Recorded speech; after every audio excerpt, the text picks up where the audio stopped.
Alors, c'est une tradition dans ce festival, depuis pratiquement son origine, non seulement d'évoquer des livres parus, bien entendu, au cours de l'année littéraire qui vient de s'écouler, mais d'annoncer des livres qui paraîtront plus tard à la rentrée littéraire. Et c'est le cas du livre de Brigitte Giraud, qui s'appelle « Vivre vite » et qui paraîtra le 24 août prochain et qui sera donc dans ce qu'on appelle la rentrée littéraire et la compétition pour les prix littéraires, puisque c'est une situation propre à la littérature française, je crois. Il n'y a pas d'équivalent dans le monde, avec tous les prix littéraires qui seront décernés en novembre, disons. Enfin, il n'y en a pas beaucoup qui sont décernés. Il n'y en a pas beaucoup par rapport à tous les livres qui sortent. Alors c'est une année plus paisible, je crois. Il y a moins de 600 livres qui vont sortir dans cette rentrée littéraire. Une sorte d'économie de la part des éditeurs, période assez difficile, assez compliquée, pour toutes sortes de raisons que vous n'êtes pas censé ignorer. Voilà, alors est-ce que je vous présente Brigitte Giraud? Bien sûr, je crois un petit peu. Donc elle est quand même à l'origine d'une œuvre maintenant assez importante. Ça fait quelques années que Brigitte écrit des ouvrages. Certains même ont été récompensés. Son ouvrage « L'amour est très surestimé », qui est un recueil de nouvelles paru en 2007, avait obtenu à l'époque le prix Goncourt de la nouvelle. Une vingtaine d'ouvrages parus. Une dizaine. Une dizaine d'ouvrages parus. Mais Brigitte a également été longtemps éditrice d'une collection aux éditions Stock. Merci de me souffler, qui s'appelait La Forêt, dans laquelle elle a publié et aidé à faire découvrir des auteurs comme Fabio Viscogliosi, comme Dominique A. Anne Savelli. Dominique A, qui donne son titre au recueil de nouvelles dont je viens de parler, L'amour est très surestimé. Ouais. Anne Savelli, Mona Thomas, Sébastien Berlandis, voilà, etc. Et puis, voilà quelques titres. Brigitte a rejoint les éditions Flammarion. C'est le 3e livre qui paraît après Un loup pour l'homme, un livre dans lequel elle évoquait la rencontre de ses parents et sa propre naissance. Oui, la guerre d'Algérie. Dans le contexte de la guerre d'Algérie, voilà. Et puis Jour de courage, quelques années plus tard, dont tu peux dire deux mots. Alors, Jour de courage, bonjour déjà à tous.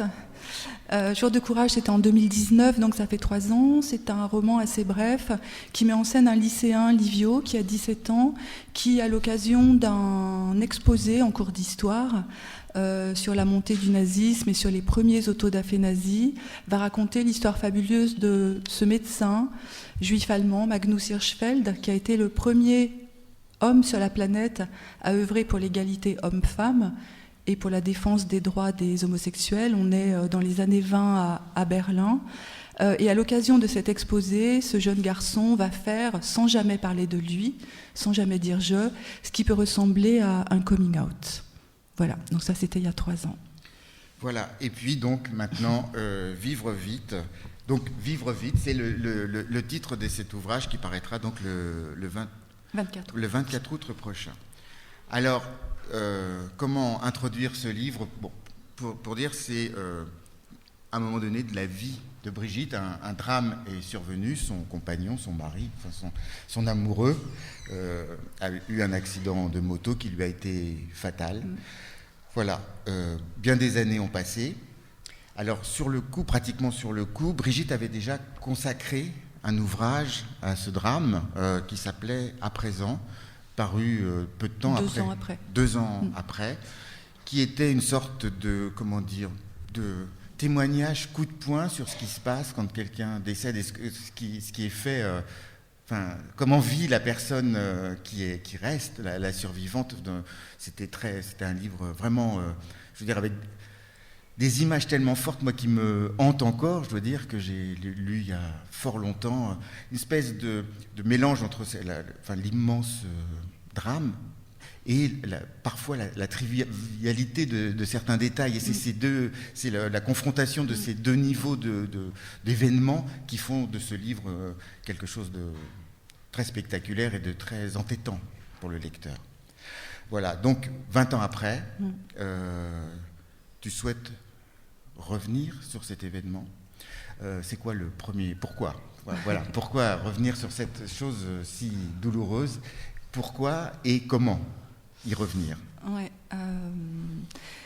20 ans, oui, plus de 20 ans se sont écoulés, et quand j'ai publié À présent, qui était en effet plutôt un livre de la déflagration, un livre de la sidération, pour lequel j'avais très peu de distance, je savais, j'ai su très vite qu'il me faudrait revenir en effet sur cet événement qui coupe ma vie en deux et celle de mon fils, comme si je n'avais pas été à la hauteur. Je m'étais dit qu'il faudrait qu'un jour je fasse le livre de ma vie, enfin pour moi, le livre qui soit à la hauteur à la fois de cet homme avec qui j'ai passé de longues années, qui soit à la hauteur de l'histoire d'amour, et puis qui soit à la hauteur de l'événement qui est un accident, comme tous les accidents qu'on ne voit pas venir et qui questionne complètement votre rapport au quotidien, à l'univers, à l'autre, à la question politique, absolument à tout, qui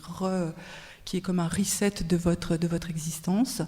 Mais pour autant, pour que je puisse me permettre d'écrire ce livre qui serait une enquête auprès de notre quotidien le plus trivial, pour savoir comment on en arrive, comment nos vies arrivent par une sorte de généalogie à provoquer ce moment fatal. Il fallait que j'ai la bonne distance, il fallait que je sois dans une pleine énergie, et il fallait que j'ai le temps de mener une enquête assez grande autour de tout ce qui a précédé, les semaines, les mois et même les années qui ont précédé. Et puis ce qui a été l'élément déclencheur en fait pour l'écriture de ce livre, c'est la maison dans laquelle je vis, dans laquelle j'ai emménagé avec mon fils 3 jours après l'accident, puisque l'accident a eu lieu 3 jours avant l'emménagement, donc on a emménagé seulement mon fils et moi, et cette maison a été l'endroit où il a fallu apprendre après la colère et tout ce qui a suivi à se réinventer. Et là, en ce moment, les promoteurs, comme partout en France et peut-être partout dans le monde, sont en train de rebattre toutes les cartes de nos existences quotidiennes et de nos lieux de vie. Et les promoteurs sont en train de m'obliger à quitter cette maison de façon plus ou moins proche.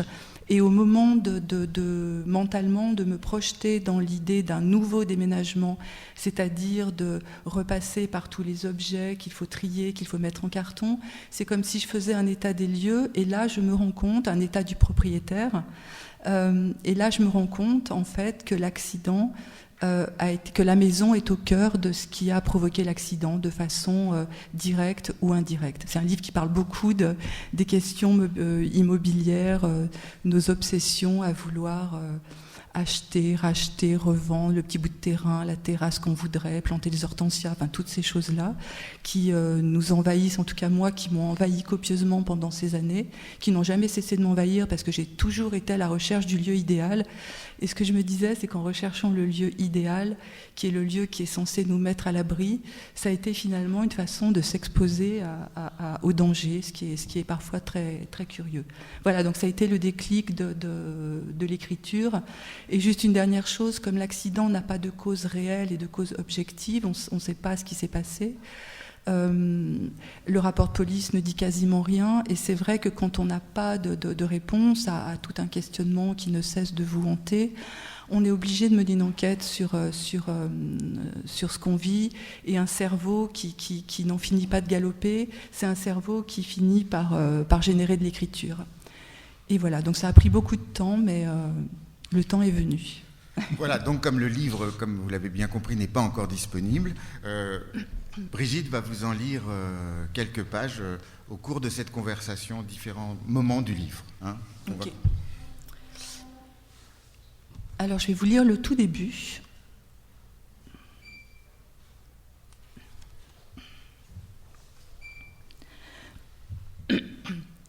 Après avoir résisté pendant de longs mois, après avoir ignoré jour après jour les assauts des promoteurs qui me pressaient de leur céder les lieux, j'ai fini par rendre les armes.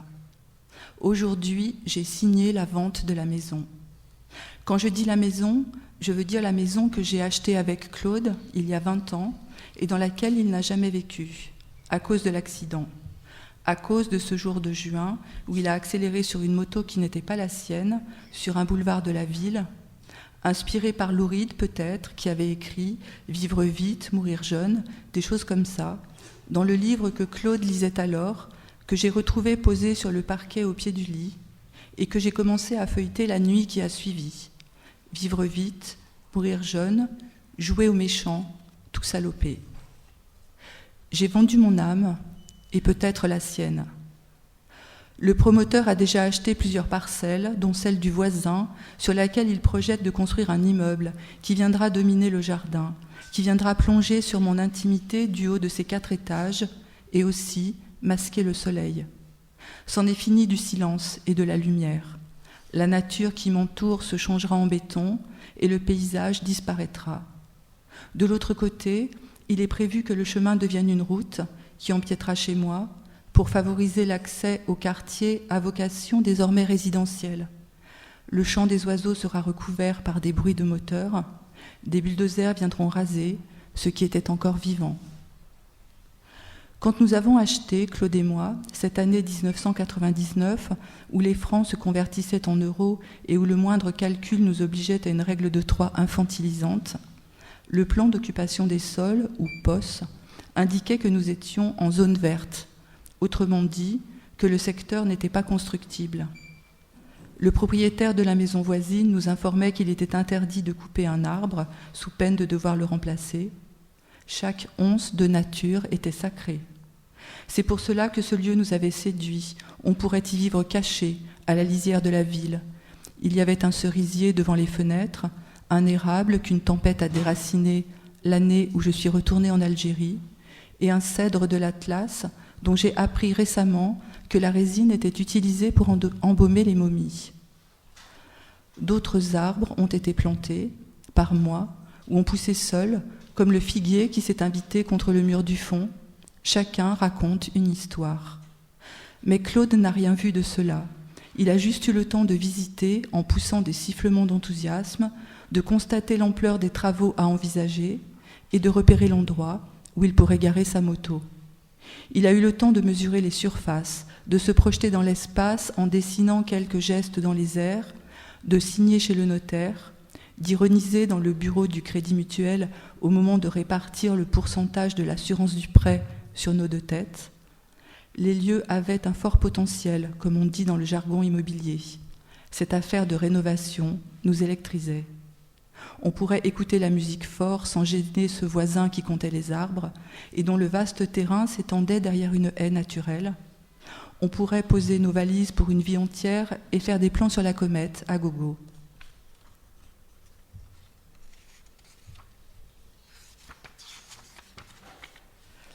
J'ai emménagé seule avec notre fils, au cœur d'un enchaînement chronologique assez brutal. Signature de l'acte de vente, accident, déménagement, obsèques. L'accélération la plus folle de mon existence, l'impression d'un tour de grand 8, cheveux au vent, avec la nacelle qui se détache. J'écris depuis ce décor lointain où j'ai atterri et d'où je perçois le monde comme un film un peu flou qui a longtemps été tourné sans moi. La maison était devenue le témoin de ma vie sans Claude, une carcasse qu'il m'avait fallu apprendre à habiter, et dans laquelle j'avais abattu des cloisons avec de grands coups de masse à la hauteur de ma colère. C'était une maison un peu bancale, avec son terrain à défricher, que nous avions espéré transformer en jardin. Au lieu de rénover, j'avais eu l'impression de défoncer, de saccager, de déclarer la guerre à ce qui me résistait, le plâtre, la pierre, le bois, des matières que je pouvais martyriser sans que personne me jette en prison. C'était ma vengeance minuscule face au destin, mettre des coups de pied dans la tôle d'une porte battante, des coups de cisaille dans une toile de jute crasseuse, casser des vitres en poussant des cris, tout en tentant de préserver un cocon au cœur du chaos pour que notre fils y dorme à l'abri, un petit terrier aux couleurs vives, avec des couettes et des oreillers de plumes, des dessins accrochés malgré tout au-dessus du lit, et de la moquette épaisse, un rempart contre la peur et les fantômes de la nuit. Au fil des ans, j'ai fini par apprivoiser cette maison que j'avais prise en grippe, Après avoir habité les lieux en somnambule, après avoir confondu le matin et le soir, j'ai cessé de me cogner au mur et j'ai commencé à les repeindre. J'ai arrêté de massacrer les cloisons et les faux plafonds, de considérer chaque mètre carré comme une puissance ennemie. J'ai calmé ma furie et j'ai accepté d'enfiler le costume d'une personne fréquentable. Il me fallait revenir au marché des vivants. Celui qui disait que j'étais veuve, je le passais au lance-flammes. Sidérée de chagrin, oui. Veuve, non. Mais il me fallait encore venir à bout des mauvaises herbes qui envahissaient le jardin. Pendant des mois, j'ai arraché tout ce qui me passait sous la main en des gestes répétitifs et inquiétants. J'ai appris le nom du chien-dent officinal, de l'ortie brûlante ou du pourpier, que j'ai fait flamber dans des brasiers clandestins, à la nuit tombée. On n'avait pas le droit de faire du feu à cause des particules fines. J'ai éradiqué les plantes invasives comme l'ambroisie et le lierre qui rampait dans l'ombre et, à force de traquer les indésirables, j'ai éclairci la parcelle de terrain en même temps que je chassais les ombres sous mon crâne. Petit à petit, je me suis mise à habiter bourgeoisement les lieux, comme l'enjoignait l'une des clauses du contrat d'assurance que j'avais souscrit pour nous protéger en cas d'incendie, de dégâts des eaux ou de cambriolage. Un malheur n'en a jamais empêché un autre, selon la fameuse loi de Murphy qui ne m'avait pas échappé. Je devenais moins enragée et je parvenais à dessiner les plans des 2 niveaux tels que nous les avions envisagés, Claude et moi. Je savais exactement ce qu'il aurait aimé, les matériaux auxquels il avait songé. Je consultais les pages que nous avions cornées dans le catalogue Lapeyre. J'avais fini par retrouver mes esprits, puis par rencontrer les artisans qui viendraient couler une dalle, changer une poutre ou carreler un sol abîmé, qui viendraient refaire la salle de bain ou installer le chauffage central. Peut-être qu'un jour, j'aurai à nouveau envie de prendre un bain. Il m'est arrivé d'éprouver du plaisir en choisissant une couleur, en harmonisant une peinture avec le bois d'une porte. Il m'est arrivé de trouver belle la façon dont la lumière rasante entrait dans la cuisine juste avant le repas du soir. Mais je ne comprenais pas à qui s'adressait cette lumière. Je préférais les jours de pluie, qui au moins ne prétendaient pas me divertir de ma tristesse. J'avais décidé que la maison serait ce qui me relierait à Claude, ce qui donnerait un cadre à cette vie nouvelle que notre fils et moi n'avions pas choisi. Il s'agissait encore de notre fils, alors qu'il faudrait apprendre à dire « mon fils », comme il me faudrait finir par dire « je » à la place de ce « nous » qui m'avait porté, ce « je » qui m'écorchera, qui dira cette solitude que je n'ai pas voulue, cette entorse à la vérité. J'ai maintenu l'idée de créer le petit studio d'enregistrement dont Claude avait envie depuis longtemps, une pièce insonorisée où il avait espéré pouvoir s'isoler pour travailler et qui aurait contenu les instruments qu'il possédait, une basse, une guitare et le synthétiseur qu'il venait juste d'acquérir, un Sequential Circuit 6 Tracks, pardon de le mentionner mais cela a son importance, sur lequel il pianotait avec un casque sur les oreilles. J'avançais patiemment. Il me faudrait presque 20 ans pour venir à bout de toutes les pièces, toutes les surfaces. Je n'ai changé les fenêtres que l'an dernier. Je viens juste de repeindre les volets, si j'avais su. Toute cette peine pour qu'un promoteur finisse par tout raser. Je n'ai jamais fait ravaler la façade, toujours dans son jus un peu sale. Cela coûtait trop cher. Je n'ai jamais fait poser la terrasse de bois comme nous l'avions projetée. J'ai eu tellement raison. Ce qui m'importait était autre. Je n'étais obsédée que par une chose, que je tenais secrète pour ne pas effrayer mon entourage. Je n'en parlais pas, ou plutôt je n'en parlais plus, parce qu'au-delà de 2 ou 3 ans, cela aurait semblé suspect que je montais à vouloir comprendre comment était arrivé l'accident. Un accident dont on n'a jamais expliqué la cause, ce qui fait que mon cerveau n'en a jamais fini de galoper. Il m'a fallu tout ce temps pour savoir si ce mot « destin » que j'entendais prononcer ici ou là avait un sens. Au moment où je suis obligée de quitter les lieux pour qu'une route soit construite à la place de la maison, il me faut faire un dernier point qui me permettra de clore l'enquête. C'est un comble qu'une route me passe dessus après que Claude est mort sur la route. Une route au moment où la planète crève de toutes ces routes qui accélèrent la consommation de gaz carbonique. Claude aurait ri de cette ironie du sort. Le livre du critique rock américain Lester Bangs, qu'il était en train de lire, posé au pied du lit, avec cette phrase de Lou Reed, d'abord attribué à James Dean, que j'avais repéré, a comme titre Psychotic Reactions et autres carburateurs flingués. Une histoire de carburateur, on n'en sort pas. Je fais une dernière fois le tour de la question, comme on fait le tour du propriétaire, avant de fermer définitivement la porte, parce que la maison est au cœur de ce qui a provoqué l'accident. Si je n'avais pas voulu vendre l'appartement, si je ne m'étais pas entêtée à visiter cette maison, si mon grand-père ne s'était pas suicidé au moment où nous avions besoin d'argent, si nous n'avions pas eu les clés de la maison à l'avance, si ma mère n'avait pas appelé mon frère pour lui dire que nous avions un garage, si mon frère n'y avait pas garé sa moto pendant sa semaine de vacances, si j'avais accepté que notre fils parte en vacances avec mon frère, si je n'avais pas changé la date de mon déplacement chez mon éditeur à Paris, si j'avais téléphoné à Claude le 21 juin au soir, comme j'aurais dû le faire, au lieu d'écouter Hélène me raconter sa nouvelle histoire d'amour, si j'avais eu un téléphone portable, si l'heure des mamans n'avait pas été aussi l'heure des papas, si Stephen King était mort dans le terrible accident qu'il avait eu 3 jours avant Claude,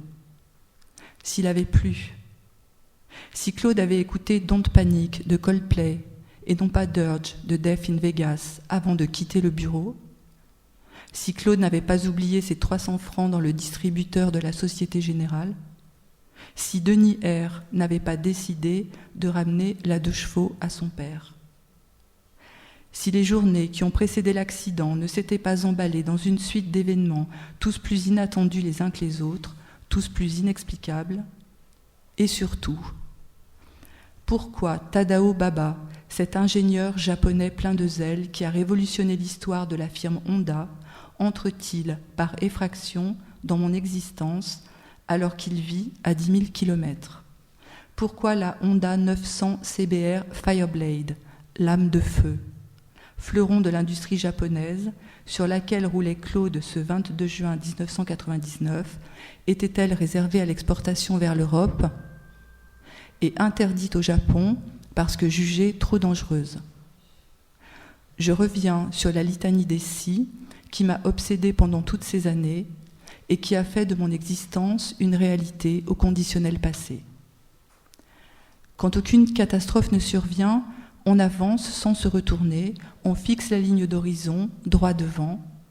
Quand un drame surgit, on rebrousse chemin, on revient hanter les lieux, on procède à la reconstitution, on veut comprendre l'origine de chaque geste, chaque décision.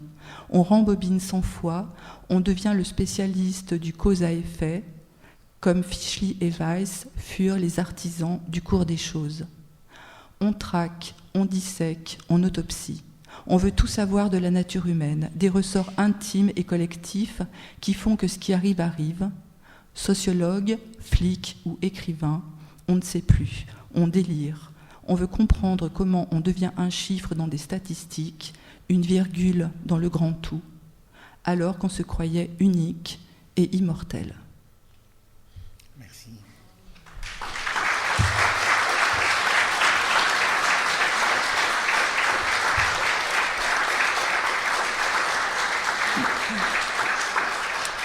Alors, donc, je vais peut-être, tu viens de citer ces artistes suisses, Fischli et Weiss, et on va vous... Voilà, parce que le livre est construit de cette façon, vous allez voir le cours des choses.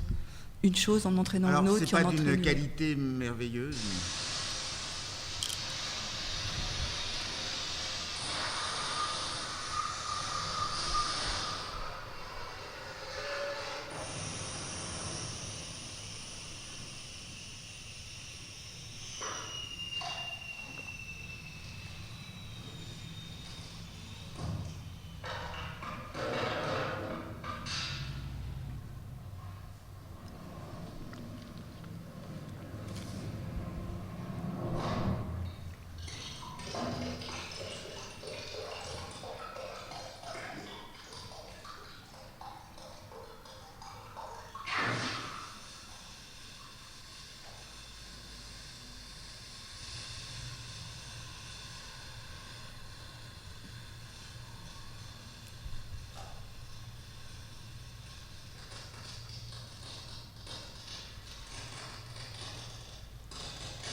Donc on comprend bien l'équivalent que tu as souhaité organiser.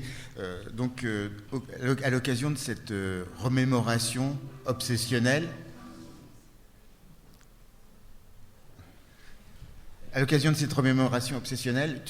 tu utilises ce temps-là que tu définis, le conditionnel passé. Ouais. Si il ne s'était pas passé, tu en as dressé la liste.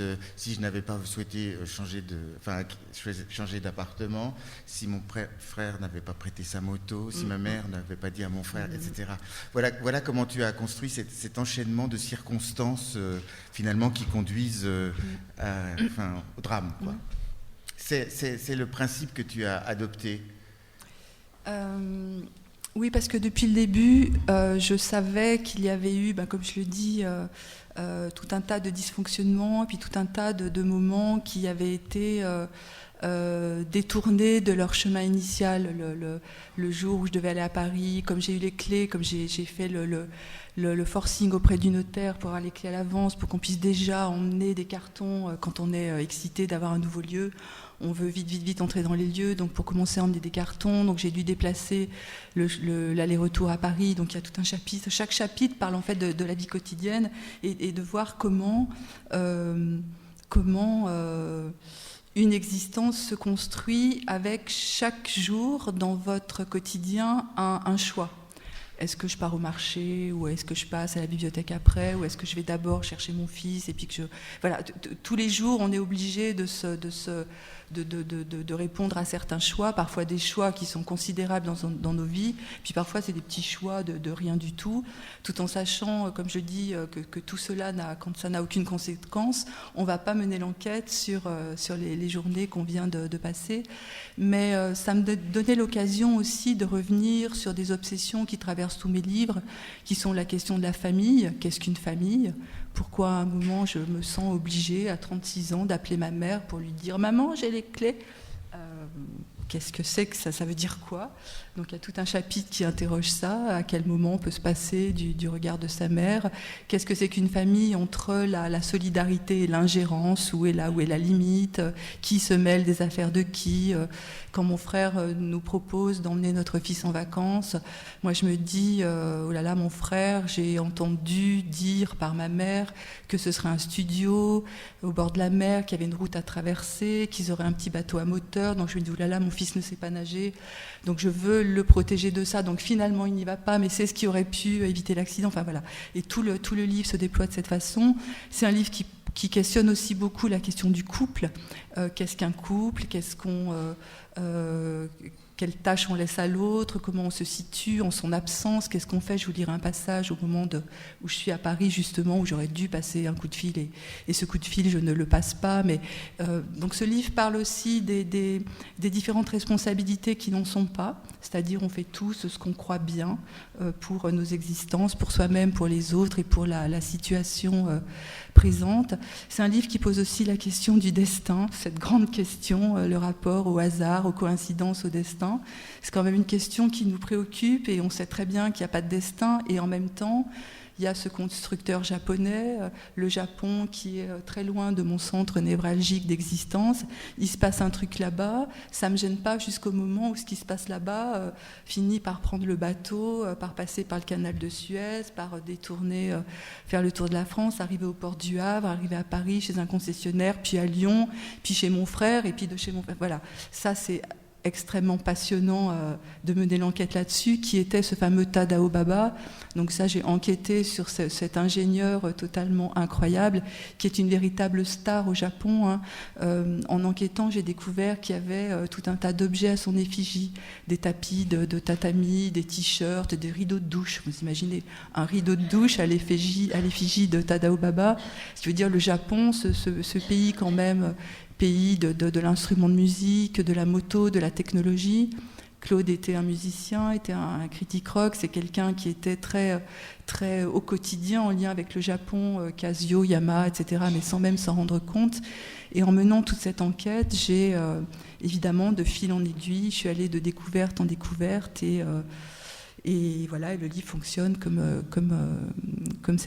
un entonnoir qui questionne le fameux destin. Mais pour que le fatum s'exerce, il faut quand même beaucoup de conditions, où chacune d'entre elles est suffisante.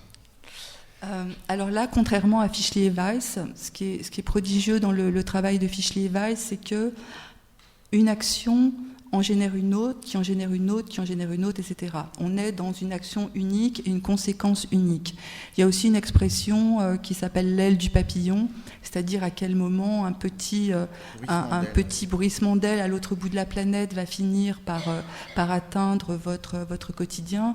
Mais on en parlait tout à l'heure au déjeuner, et quelqu'un qui est un spécialiste en écho, comment il a dit, Alain Nicolas, en écométrie, ou quelque chose de très pointu, expliquait que pour que le bruissement d'aile fonctionne, il faut que ce soit à conditions stables. Voilà, j'ai appris ça tout à l'heure, je trouve ça assez passionnant.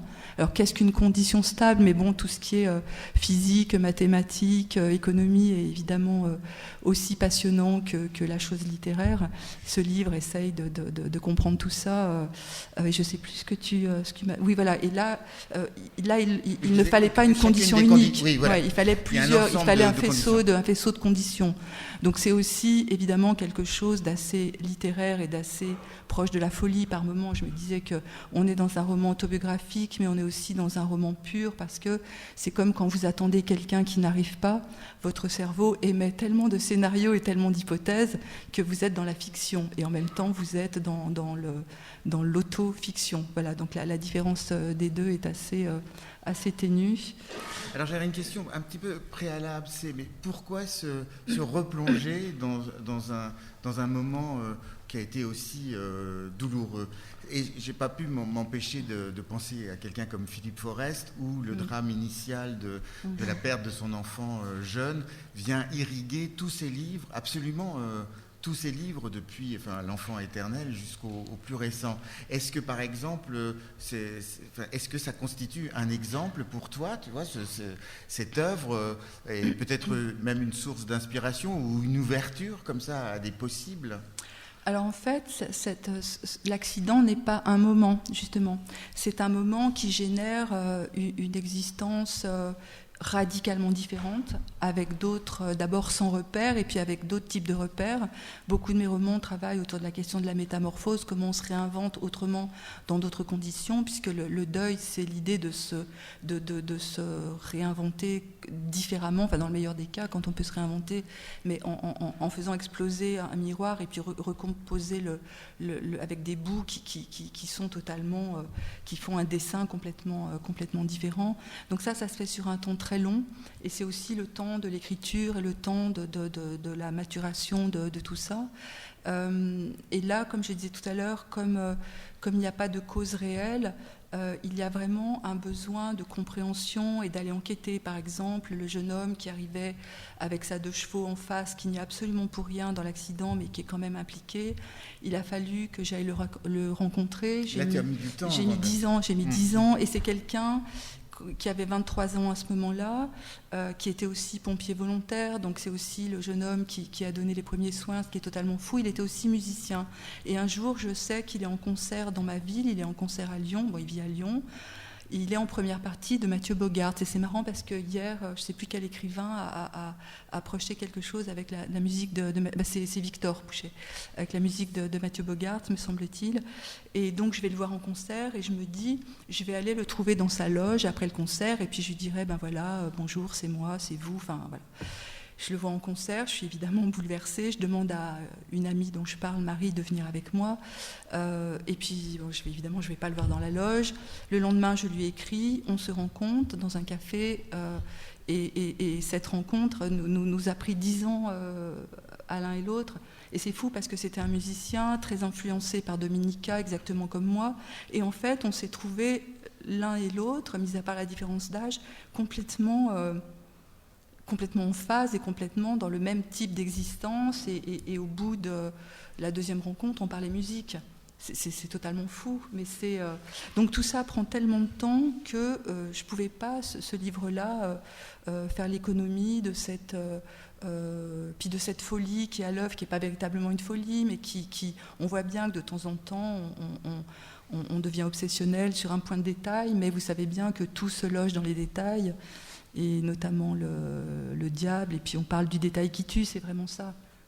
Et la littérature est là pour aller traquer ces moindres détails qui sont aussi comment on trouve le mot juste et comment on se réapproprie. En fait, l'idée de l'écriture de ce livre, c'est aussi enfin être capable de se réapproprier une histoire qu'on n'a pas choisi de vivre, qui fait partie de sa vie, et qu'on ne soit plus dominé par cette histoire. Parce que le simple fait de pouvoir mettre des mots les uns après les autres, c'est déjà être dans la construction et d'être au moins dans le choix. S'il y a une seule chose que j'ai choisie dans tout ça, et encore, c'est quels sont les mots que je vais mettre ensemble et de quelle façon. Et là, c'est déjà pour moi quelque chose de très important. Alors, il y a un passage que tu souhaitais lire, qui est un indécis. Ouais. Et là, c'est donc... j'introduis juste un peu. Donc, tu as publié ton deuxième livre, il va bientôt sortir, et on te propose d'aller signer normalement un service de presse à Paris, à une certaine date, je crois que c'est le 18 juin. Le 18 juin, ouais. Et puis, ça ne t'arrange pas. Parce que j'ai les clés à l'avance. Parce que tu as les clés à l'avance. Que je n'aurais pas dû avoir, ouais. Et grâce à l'amitié d'un notaire, etc., bon, tu as les clés à l'avance de la maison, et le fait d'avoir les clés va faire que le garage va être libre pour stocker la moto, etc. Et donc, tu remets une semaine plus tard ce fameux service de presse, et là, donc, tu passes une soirée avec une amie. Voilà, chez l'amie qui me loge à Paris. Donc, si j'avais téléphoné à Claude le 21 juin au soir, comme j'aurais dû le faire, au lieu d'écouter Hélène me raconter sa nouvelle histoire d'amour. J'ai dit au revoir à Claude le lundi 21 juin en début d'après-midi après la signature de la vente chez le notaire. J'ai pris l'autobus jusqu'à la gare, puis le train comme prévu. J'ai passé la soirée chez Hélène comme prévu. Pendant le week-end à Lyon, où nous avions bricolé dans la maison, j'avais tout de même eu le temps de croiser une copine à Monoprix, dont le fils était dans la même classe que le nôtre et qui l'invitait à fêter ses 8 ans le mardi 22 juin après l'école. Cela arrivait fréquemment que les enfants s'invitent après 16h30, chez les uns, chez les autres. C'est aussi pour cela que j'avais voulu rester dans le quartier, pour cette camaraderie, cette fluidité, ces services qu'on se rendait, tout était facile. Claude n'avait donc pas besoin d'aller chercher son fils à l'école. J'avais complètement oublié de le lui dire. Nouveau joker. J'avais oublié, mais j'allais réparer cela. J'allais interrompre la conversation que nous avions chez mon amie Hélène, qui habitait près du centre Pompidou et que je n'avais pas vue depuis longtemps. J'allais me lever du canapé sur lequel j'étais confortablement installée et dans lequel je dormirais une fois la nuit venue. J'allais demander si je pouvais téléphoner.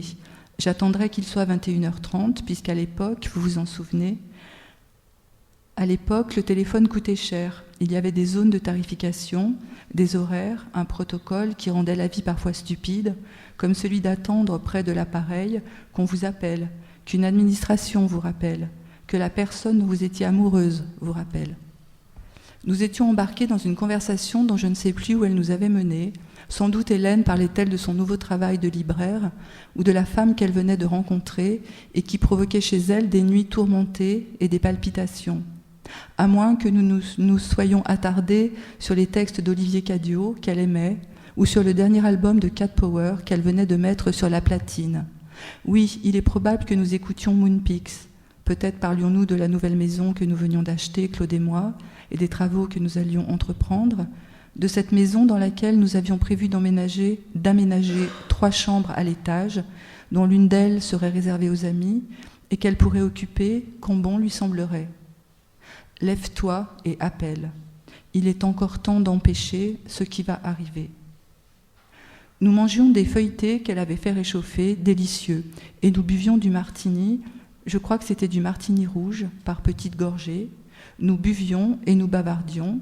Il était 21h30 passé, la fête de la musique battait son plein sous les fenêtres. J'apercevais dans l'angle du coin cuisine une pendule, et je pouvais surveiller l'heure qui avançait. Je me disais qu'il était encore tôt, que Claude devait être en train de coucher son fils. Je n'allais pas lui tomber dessus dès qu'il serait libre.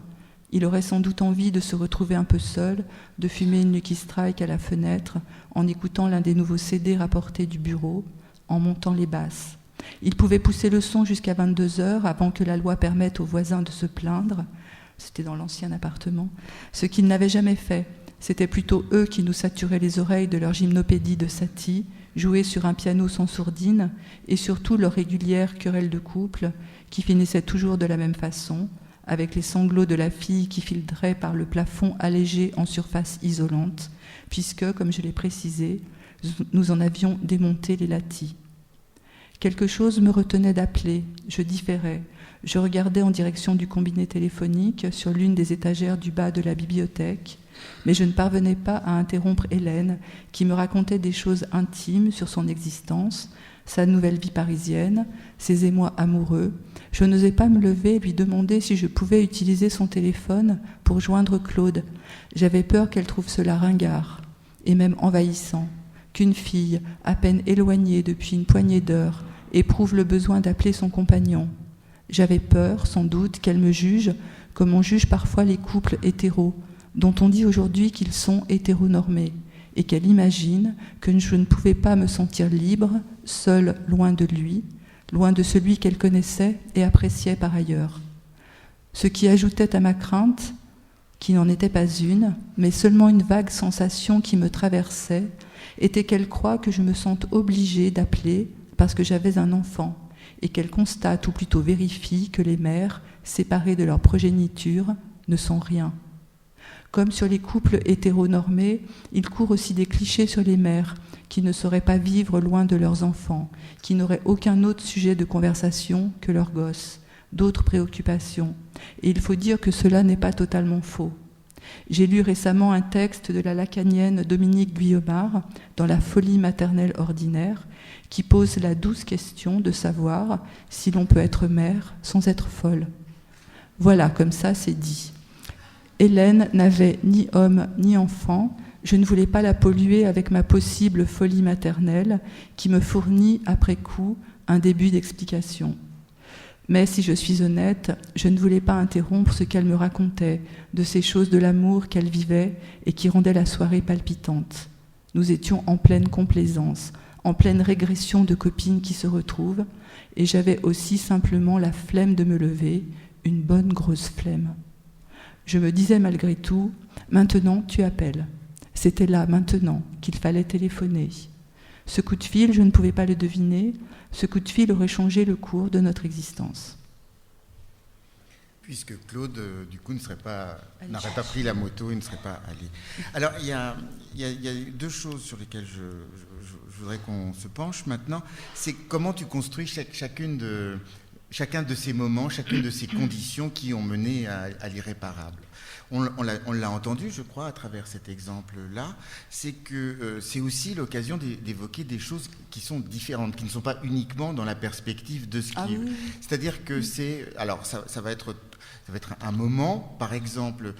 Pourquoi tu t'es prise d'immobilier à un moment donné qui a consisté à acheter d'abord un premier appartement pour des raisons que tu expliques. C'est une des raisons pour lesquelles le suicide du grand-père a pu avoir des conséquences. Quitter ce premier appartement, le revendre au profit d'un second, puis d'un troisième et d'une maison, enfin en quelque sorte, tout ça. Et donc à chaque fois, c'est l'époque qui est convoquée. Ça peut être même un moment politique, ça peut être aussi un moment culturel, musical, littéraire, etc. Donc chaque condition, chaque chapitre est l'occasion de brasser large et de convoquer aussi même toute une génération, toute une époque, voilà, et de la faire revivre.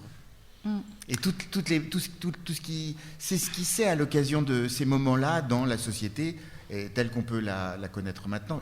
Et pour terminer ma question, par exemple, dès le début, tu expliques que ce quartier, qui était un quartier censément vert, a changé de destination et peut être maintenant rasé par des promoteurs dans la perspective de faire de la spéculation immobilière. Bref, à chaque fois, il y a comme ça un background qui vient éclairer l'époque aussi.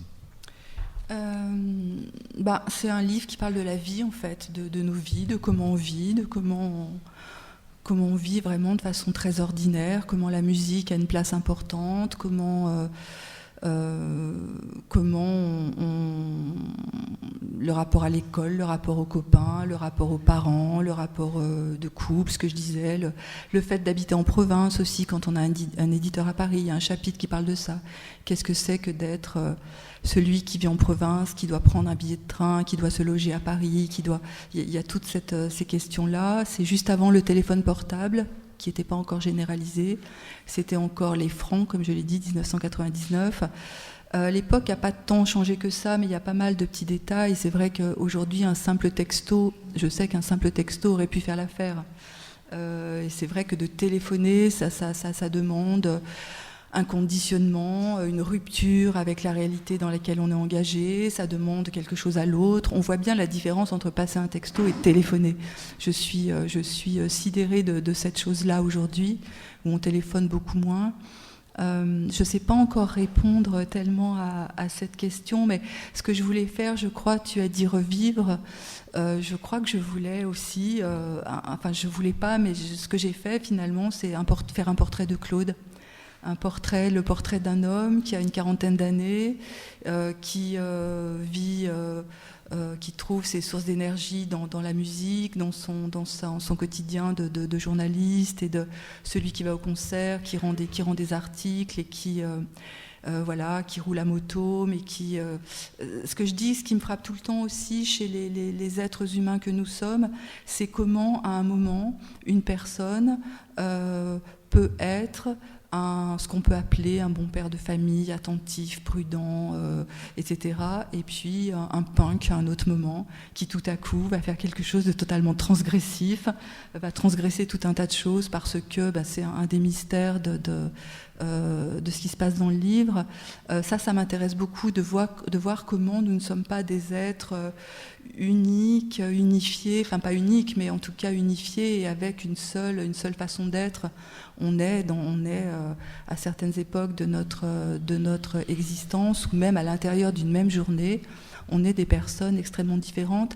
C'est aussi un livre qui est le portrait d'une ville. Alors, il se trouve que ça se passe à Lyon, mais ça aurait pu se passer à Nantes ou à Paris ou ailleurs. Et ce qui m'a aussi beaucoup intéressée en retravaillant sur la trajectoire qu'a emprunté Claude en rentrant ce soir-là. Alors, on a parlé d'accidentologie il y a 2 jours avec Fabien, je ne sais pas s'il est là. Non, il est reparti. Il disait, on en parlait après, que l'accidentologie, les accidents concernent davantage la classe ouvrière que des classes plus bourgeoises. Et ce que j'ai découvert aussi en travaillant sur ce rapport aux accidents et à la statistique, c'est que les accidents les plus graves interviennent, contrairement à ce qu'on imagine, sur les trajets du quotidien. Vraiment les trajets les plus simples à propos desquels on ne fait plus attention, on ne porte plus attention. Donc cette trajectoire dans la ville m'a semblé extrêmement intéressante parce qu'il y a tout un tas de symboliques, c'est-à-dire quand on n'a pas la réponse à sa question, c'est-à-dire pourquoi c'est arrivé, on essaye de trouver du sens. C'est surtout ça, le début du deuil, c'est l'absence de sens et c'est la question intolérable qui fait que le deuil n'est pas possible tant qu'il n'y a pas des éléments de sens auxquels on va pouvoir s'agripper. Et l'endroit de l'accident, c'est devant un hôtel qui s'appelle le Reine Astrid, dans les beaux quartiers de Lyon, au boulevard des Belges. Et le Reine Astrid, donc j'enquête sur qui était la Reine Astrid, etc. Et je me rends compte qu'elle est morte dans un accident de voiture à 23 ans, au bord d'un lac suisse, près des 7 cantons, là où vivait Fischli-Weiss. Enfin, moi j'adore ça, c'est-à-dire que tout à coup, comment tout est relié. Et je me dis finalement... tomber au pied d'une reine, ça n'a aucun sens et c'est pas de la folie, mais en même temps, c'est quelque chose qui permet de trouver en quelque sorte comme des partenaires. Parce qu'il y a une différence fondamentale entre être victime, une victime collective, les victimes qui ont un lien avec l'histoire. Personnes mortes dans un bombardement, les personnes mortes en déportation, les personnes la guerre d'Algérie, tout un tas le collectif permet à la mort d'avoir des partenaires qui partagent un sens avec vous, puis un sens face à l'histoire avec un grand H. Alors que quelqu'un qui glisse sur une peau de banane ou qui se plante bêtement en moto, ça génère de la solitude, vraiment de l'isolement et presque de la... C'est pas de la honte, mais c'est presque comme une gêne devant une mort qui vraiment n'a pas de sens et qui ne peut pas exister. Donc de trouver que la reine Astrid, que l'accident a lieu au pied de cet hôtel Reine Astrid est quelque chose, c'est pas que ça m'a réconforté, mais ça m'a permis en tout cas d'écrire un chapitre qui concerne la Reine Astrid, où il y avait le musée Guimet aussi, donc j'ai enquêté aussi auprès d'Émile Guimet qui était cet explorateur, etc. Et tout ça donne la configuration d'une ville, des lieux, enquêter sur la façon dont les feux sont organisés, les feux rouges dans une ville, parce que la question du feu a un rôle très important à jouer aussi, et tout ça redonne du sens parce qu'on comprend comment on vit collectivement dans un lieu qu'on partage avec chacun à sa place, le médecin, le banquier, l'instituteur, le pompier, le sociologue, le notaire, l'écrivain, et en se rendant compte que finalement, peut-être il n'y a pas de si. Alors, il y a quand même une chose qui m'a traversé l'esprit en le lisant et qu'on peut avoir aussi entendu à travers ce que tu as lu, c'est presque l'occasion d'exprimer un sentiment de culpabilité. On l'a vu, si tu t'étais levé, si tu avais passé ce coup de fil, il n'aurait pas eu à prendre sa moto. Si tu n'avais pas souhaité acquérir cette maison qui était tout à fait hors de portée, a priori, si tu n'avais pas insisté pour avoir les clés, et je dis bien toi-même, puisque tu racontes ça, voilà. Est-ce que je me suis dit, est-ce que finalement, c'est pas... Alors que c'est justement quelque chose qui t'échappe totalement, l'enchaînement des circonstances t'échappe complètement. C'est une façon de te remettre dans le jeu, mais pour la mauvaise part, d'une certaine façon. Oui, alors en même temps, avec les années, j'ai fini par comprendre qu'il n'y avait pas de mauvaise part, justement, que chacun avait joué un rôle, parce qu'on vit avec des autres, on vit avec des amis, avec une famille, dans une ville, on vit dans des espaces collectifs, et forcément, chacun a un rôle à jouer. Denis R, qui devait ramener la 2 chevaux à son père, quand je l'ai rencontré dans ce café, il m'a dit « mais je ne devais pas ramener la 2 chevaux aujourd'hui, je devais la ramener à la fin des vacances ». Puis je me suis dit, j'ai anticipé, voilà. Et ça veut dire que la responsabilité de nos existences sont un partage et que chacun n'y peut rien, c'est-à-dire qu'on fait, à partir du moment où chacun a fait de son mieux, il n'y a rien à reprocher à personne. Moi, le coup de fil, ça a été plus difficile parce qu'objectivement, j'aurais dû passer ce coup de fil, mais je sais que finalement, ça aurait sans doute rien changé et ce n'était pas tellement la question. Mais c'est aussi vraiment une façon de comprendre pourquoi on dépend des autres et pourquoi on vit en interaction avec les autres en permanence. Et le livre dit surtout cela. Ça n'a pas du tout été difficile. À aucun moment je me suis accusée, et j'ai vécu dans la culpabilité. Sinon, c'est pas possible de continuer à vivre. Je pense qu'il y a d'autres situations, il y a sûrement des situations extrêmement douloureuses et compliquées où il y a des responsabilités très claires et très voilà, la motivation de chacun est toujours une énigme pour soi-même et pour les autres. Alors, quand même, comme tu le disais il y a quelques instants, c'est l'occasion de faire un portrait de Claude, et un beau portrait de Claude, détailler ses passions pour la musique, pour la moto, mais même pour son propre métier aussi, quand même. Hein. Voilà, puis le fait d'écrire des textes, etc. Et je me suis dit, mais finalement, toutes ces années après, ce serait peut-être la preuve du contraire de ce qu'elle nous a dit jusque-là, Brigitte. C'est qu'en fait, l'amour, c'est pas si surestimé que ça. Ah. Alors, le titre du recueil de nouvelles, L'amour est très surestimé, ce sont 11 petits textes qui parlent de l'amour et surtout de la fin de l'amour, dans le cas de rupture, mais aussi il y a 3 textes qui concernent la fin de l'amour parce que l'un des deux meurt. Donc il y a déjà 3 textes qui sont en lien avec la mort. Pour moi, le mot surestimé, donc ce titre que j'ai emprunté à Dominica, voudrait dire, c'est-à-dire qu'on y met tellement tout, enfin moi en tout cas j'y mettais tellement tout, et je crois que j'y mets encore tellement tout, que la déception où la douleur, ou le chagrin, ou le manque est à la hauteur de l'exaltation dans laquelle j'ai pu vivre autour de cette question amoureuse.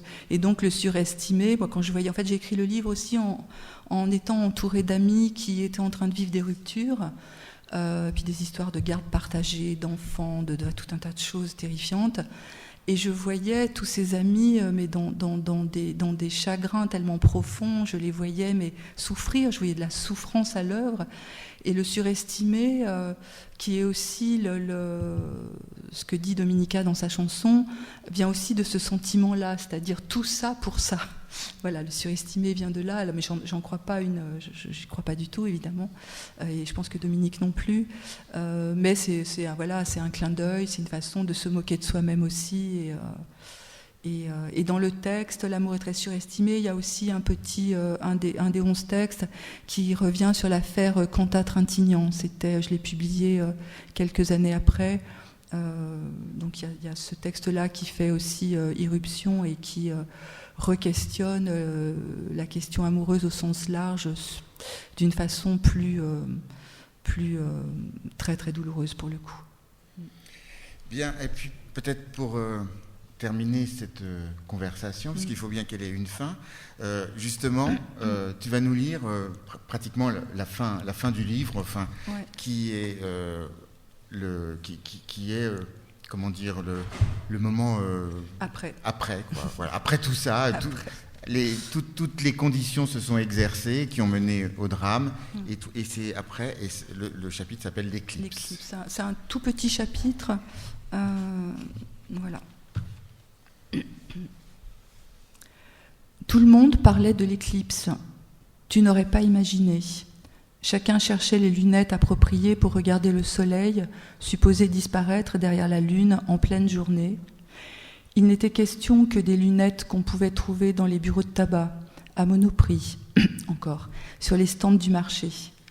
Les lunettes homologuées et les autres, des contrefaçons qu'il fallait éviter sous peine de se brûler la rétine. L'éclipse occupait ce dernier été du siècle. C'était une dernière fois l'été, une première fois l'été sans toi. Paco Rabanne annonçait la fin du monde avec le crash de la station Mir sur Paris, et je lui étais reconnaissante d'apporter enfin une nouvelle qui me concernait.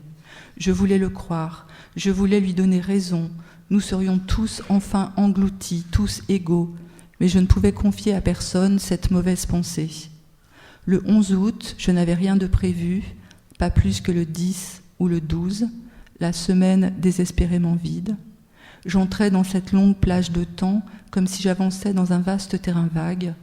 C'était la quinzaine où Théo était en colonie de vacances. Je ne savais pas s'il fallait maintenir son séjour à la campagne ou annuler, s'il fallait rajouter du désordre à la folie. Notre vie était devenue une telle anomalie. Qu'aurais-tu fait à ma place ? Tout se justifiait, et comme j'étais seule à décider désormais, je ne parvenais pas à avoir une pensée claire. Je ne changerais rien à ce qui avait été prévu. On avait mis tant de soin à choisir ce séjour. J'avais glissé dans le sac de Théo les fameuses lunettes. On aurait au moins ça à raconter, puisque la chose énorme qui nous frappait nous laissait sans mots. Quand il regarderait l'éclipse, peut-être penserait-il à moi qui verrais la même chose que lui et moi reliés au même instant, perdus au cœur du système solaire. Il penserait sans doute à toi, son astre qui disparaît derrière la lune. Je m'étais levée si tard que le soleil était déjà haut et l'éclipse était programmée pour 11h22. J'avais besoin de ce chiffre 22 qui revenait. J'ai démarré la voiture après être restée exagérément longtemps sous la douche. J'ai franchi les kilomètres qui me séparaient de la maison de mes parents, sans allumer l'autoradio. Je ne pouvais plus écouter de musique. Je comprenais Marguerite Duras qui disait à quel point la musique pouvait la dévaster, ce que j'avais jusqu'alors pris pour une déclaration un peu poseuse. Autoroute, vacanciers, remorques, bateaux à moteur, couple, enfants, la vie qui coule comme d'un robinet d'eau tiède, la vie des autres. J'avais 36 ans et j'allais chez mes parents pour regarder l'éclipse. J'espérais que Paco Rabanne avait raison. Drôle d'animal ce Paco que j'aimais soudain. Lui aussi avait perdu son père jeune, fusillé par Franco. Je me disais que si Paco Rabanne était arrivé, Théo devrait y arriver. Je pensais par association d'idées, ça me traversait n'importe comment, un père fusillé, et 20 ans plus tard, l'enfant devenu adulte signait un défilé avec ses 12 robes importables, faites de métal, de verre, de cuir, qui révolutionnaient l'esthétique. L'enfant devenu couturier était le premier à faire défiler des filles noires. Il emmerdait le monde, ce Paco, qui commençait à sortir de son corps à l'âge de 7 ans pour faire des voyages astraux dans lesquels il vivait d'autres vies, toutes extravagantes, d'autres vies que celles qu'il avait jetées dans les camps d'Argelès avec sa mère médium et le fantôme de ce père absent. En cet été, tout le monde se moquait de Paco Rabanne. Bien sûr qu'on avait envie de le tourner en ridicule. Un type qui se prétendait basque, descendant des Atlantes, qui annonçait la destruction de Paris et la fin du monde parce qu'il se fiait aux prédictions de Nostradamus. Un type qui affirmait que l'année 1999 serait le moment de la grande explosion. Il y en avait un paquet que cette prophétie n'arrangeait pas du tout, mais alors pas du tout. Alors que moi, ça me libérait, je priais au volant de ma voiture pour qu'à 11h22, le ciel s'assombrisse, puis soit de plus en plus noir et menaçant, mangé par les ténèbres et bientôt par un brasier qui ferait flamber la terre comme une torche. J'aurais juste voulu avoir Théo contre moi. Mon père a surgi derrière le portail, fébrile, alerté par le bruit de la 106. Il a consulté sa montre et m'a pressé. Pas question de prendre un café ni de se laisser tomber dans un fauteuil. Pas question de se demander comment on va. De toute façon, ça, on n'y arrivait pas. Il m'a tendu les lunettes qu'il avait prévues pour nous trois, distribuées avec son abonnement au Progrès, et nous a obligés à nous tenir debout sur la terrasse, ma mère d'un côté et moi de l'autre. Nous apparaissions comme des personnages peints par Edward Hopper, figés devant le paysage, un peu raides et empruntés, en attendant que le spectacle commence. Je n'avais pas regardé vers l'horizon depuis le jour de l'accident, effrayée par la beauté qui m'était devenue inaccessible. Ma cousine m'avait emmenée à Giverny en juillet pour que je reprenne mon souffle. J'avais essayé d'apprécier les nymphéas, tout ça. J'étais encore en plein déni. Je percevais le monde comme à travers une vitre. C'était le début d'un long parcours où j'aurais la sensation de voyager, assise à côté de moi. Tu étais peut-être dans le ciel après tout, comme l'avait dit la tante Olivia à Théo le jour de tes obsèques. Ton papa va monter au ciel. Théo avait dû avaler des phrases comme ça, pendant qu'on me glissait à l'oreille « Ce qui ne te tue pas te rend plus fort ». Mais je scrutais le ciel bien plus que je n'aurais dû, et heureusement mes lunettes de carton me protégeaient. Les voisins se sont installés dans leur potager et ont fait un signe à mes parents. Un vol d'hirondelles a plongé en piqué avant de disparaître. Un chien a aboyé jusqu'à gémir de plus en plus faiblement. Tout est devenu silencieux. Tout était lourd et inquiétant. La chaleur de la terrasse a reflué et l'ombre a gagné. J'ai senti le chaud qui se changeait en froid, comme si le sang se retirait de mes veines et de mon corps tout entier.